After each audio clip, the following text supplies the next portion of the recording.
సంవత్సరాల తరబడి ఎన్ని మందులు వాడినా మీ మోకాల నొప్పులు తగ్గట్లేదా? ప్రాణ పెయిన్ క్లినిక్ లో అత్యాధునిక చికిత్స.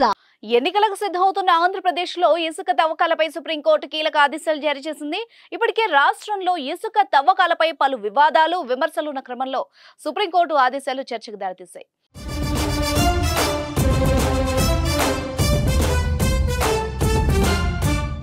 రాష్ట్రంలో ఇసుక అక్రమ తవ్వకాలపై గతంలో జాతీయ హరిత ట్రిబ్యునల్లో కేసు దాఖలు కావడంతో స్పందించి ఆదేశాలు జారీ చేసింది.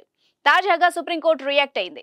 రాష్ట్రంలో అనుమతులు లేకుండా భారీగా చేపడుతున్న ఇసుక తవ్వకాల కారణంగా పర్యావరణానికి హాని కలుగుతోందంటూ పలువురు గతంలో జాతీయ హరిత ట్రిబ్యునల్ను ఆశ్రయించారు. దీనిపై విచారణ జరిపిన ట్రిబ్యునల్ అలాంటి తవ్వకాలను వెంటనే నిలిపివేయాలని రాష్ట్ర ప్రభుత్వాన్ని ఆదేశించింది. అయితే ఎన్జీటీ ఆదేశాల తర్వాత కూడా తవ్వకాలు జరుగుతూ ఉండడంతో కోర్టులో పిటిషన్లు దాఖలయ్యాయి. విచారణ చేపట్టిన సుప్రీంకోర్టు రాష్ట్రంలో అక్రమంగా సాగుతున్న అన్ని ఇసుక తవ్వకాలని వెంటనే నిలిపివేయాలని ఆదేశాలు జారీ చేసింది. జాతీయ హరిత ట్రిబ్యునల్ ఇచ్చిన ఆదేశాలను తూచా తప్పకుండా పాటించాలని ఆదేశించింది. అలాగే అక్రమ ఇసుక తవ్వకాల నిలిపివేతపై నివేదికతో మే 9వ తేదీలోగా అఫిడవిట్ దాఖలు చేయాలని కూడా సూచించింది. దీంతో పాటు ఇసుక తవ్వకాల్లో అక్రమాలకు పాల్పడిన వాళ్లపై నిబంధనలకు అనుగుణంగా చర్యలు తీసుకోవాలని ఎన్జీటీని కూడా సుప్రీంకోర్టు ఇవాళ ఆదేశించింది.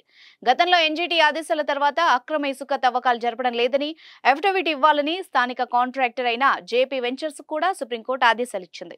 పర్యావరణ అనుమతులు లేని చోట ఇసుక తవ్వకాలను వెంటనే నిలిపేయాలని ఆదేశించింది. అనుమతులు ఉన్న చోట మాన్యువల్ గా మాత్రమే ఇసుక తవ్వకాలు చేపట్టేందుకు అనుమతినిచ్చింది.